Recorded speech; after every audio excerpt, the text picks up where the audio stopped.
This is Curious Minnesota, a Star Tribune project that sends staff from the state's largest newsroom hunting for the answers to great questions we receive from you, our readers. We're here to answer everything you want to know about the state's people, places, and culture.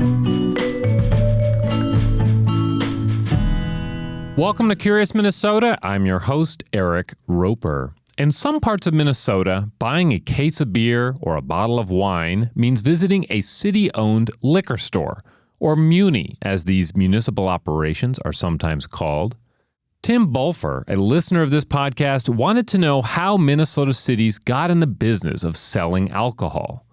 Today we're talking with Maya Marchel Hoff, who dug into the Prohibition-era history of this law for Curious Minnesota while interning for the Star Tribune. But first, here's Tim.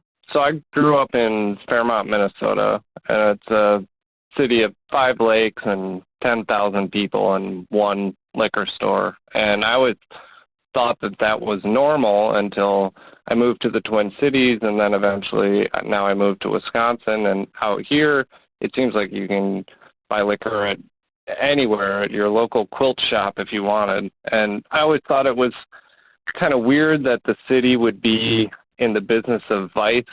You know, you'd think a city would want to have people drink less, but at the same time, they want the revenue from selling alcohol. And it's sort of strange.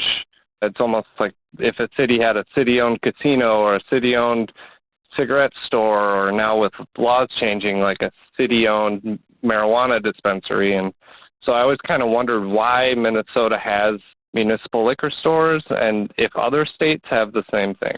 Well, Maya, thank you so much for joining us. So, municipal liquor stores. I didn't grow up here. I've seen a couple around. You grew up in Minnesota. Tell us what a municipal liquor store even is. What is this concept? Because it's unusual. It's got a whole history, which we're going to get into. But what are we even talking about? So municipal liquor stores, if anyone grew up in Minnesota, you know of them. They are your family-friendly corner store run by the government that sells alcohol. Basically, they are a government-owned liquor store that are set up by their communities, and they're run by their cities. And in these cases, these cities and towns, they are allowed to create a monopoly. I mean, it's not like they're competing with other private stores in town. They are allowed to just exclude other private stores, right? Oh, yeah, for sure, especially if you're in a smaller town. Mm-hmm. And, you know, that could be because they can't attract a private business because they're so small, but it's kind of a bureaucratic monopoly where they're using all those sweet funds to fund city stuff. Yeah. So our reader sort of pointed out, you know, he moved to Wisconsin and he realized that they didn't have this thing. And so he was sort of thinking how strange it is that you're sort of buying alcohol from the government, that cities here are in the vice business, as he put it. But I mean, actually, nationally, it's not uncommon to buy alcohol from the government, but it's usually just not a city, right?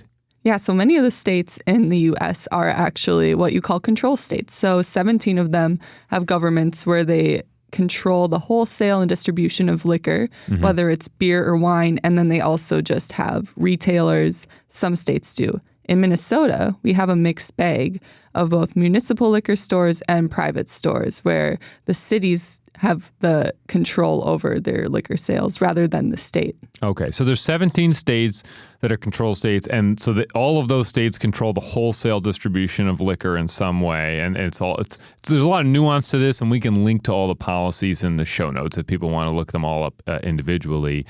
And a lot of the states have stores, right? Like they're state-run stores.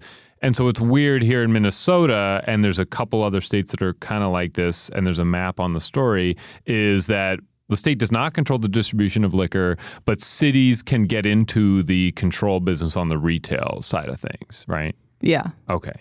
Liquor laws are like this crazy patchwork, so it's a little hard to describe it. For sure. And we will link to all the more information in the show notes if people want to get lots more information about that. Okay, so we've set up what we're talking about. And as always, as often is the case on this podcast, we got to go way back in time and talk about the history. So we're going to go back to Prohibition-era, Prohibition, 1920 to 1933, which I guess I forgot how long Prohibition lasted. That was a very long time. But 1933 rolls around, Prohibition is repealed, and then what happens? I mean, that's a big moment for all the states, right?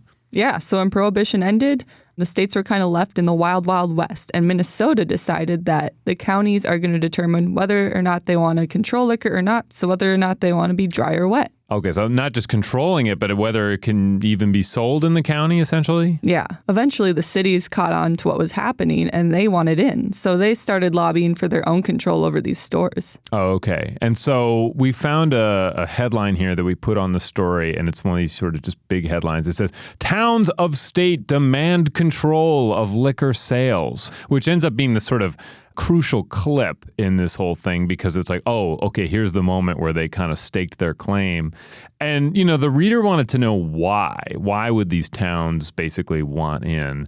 And you have a quote in here from a mayor, and it kind of answers the question. Who is this person talking here? This guy is named Mayor A.E. Knudsen, and he was the mayor of Detroit Lakes. This is the Scandinavian mayor of Detroit Lakes in 1933. Oh, for sure. Uh-huh.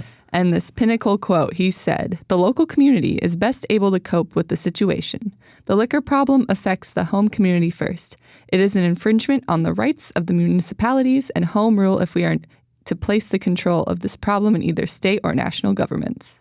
Okay, so they passed this law, and so are they just creating liquor stores, or is it more complicated than that? Yeah, so what they call it is on sale and off sale. So off sale, your classic liquor store.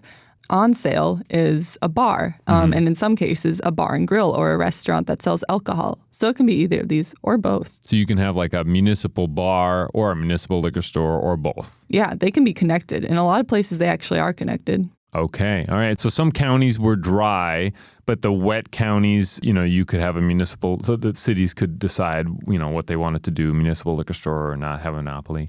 So do cities start to embrace this? And what are the reasons why? I mean, if you're a city, it's kind of like, nowadays we would think about this like, well, do you really want to get into the liquor business? Why were some cities kind of interested in doing this? So initially coming out of the gates, everyone's still in the prohibition mindset where they very much still wanted to have control over liquor because it was still this kind of crazy taboo thing, apparently. But which is hard to imagine now. But in an era when we can buy THC in grocery store stuff like that and gas stations and what have you. They would be appalled. Yeah, THC gummies. Yeah, lots has changed since 1933. Yeah. But anyway, go on. Basically, they wanted to have control over the sales of liquors depending on their own community standards.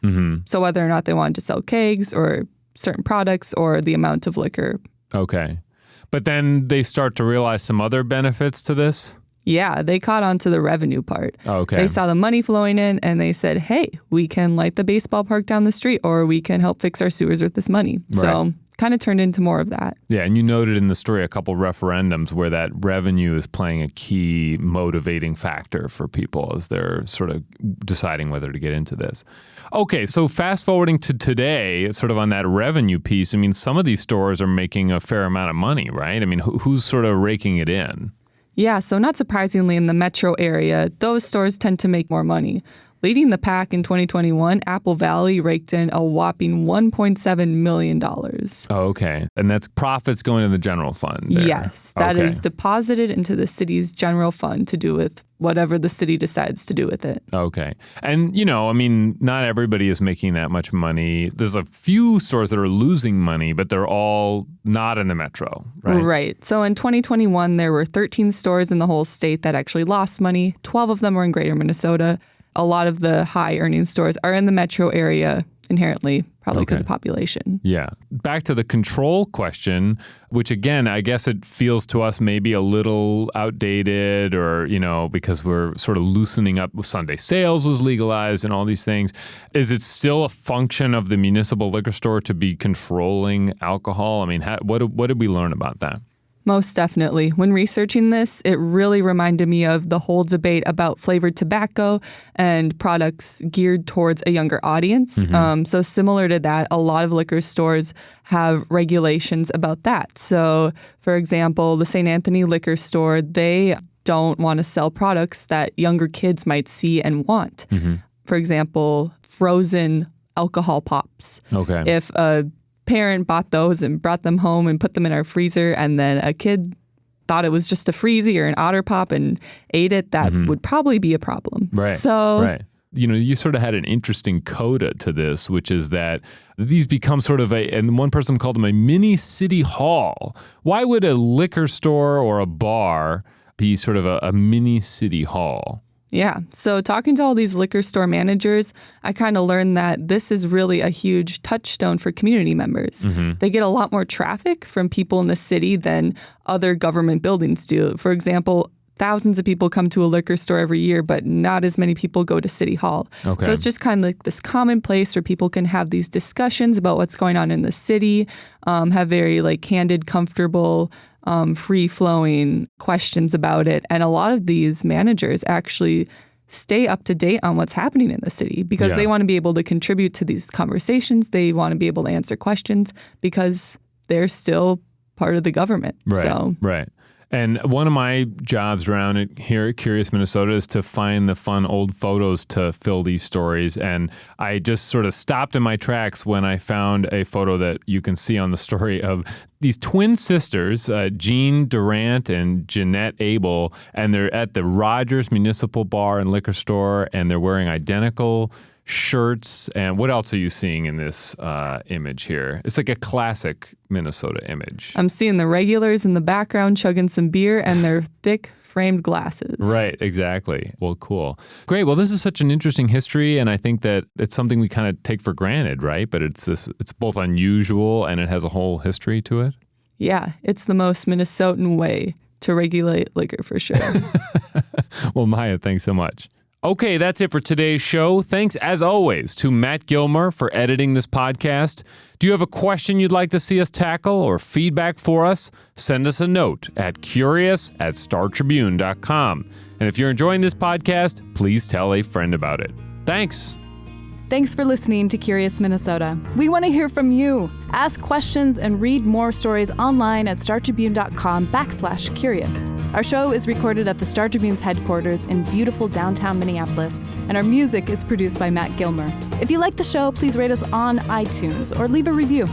And until next time, stay curious.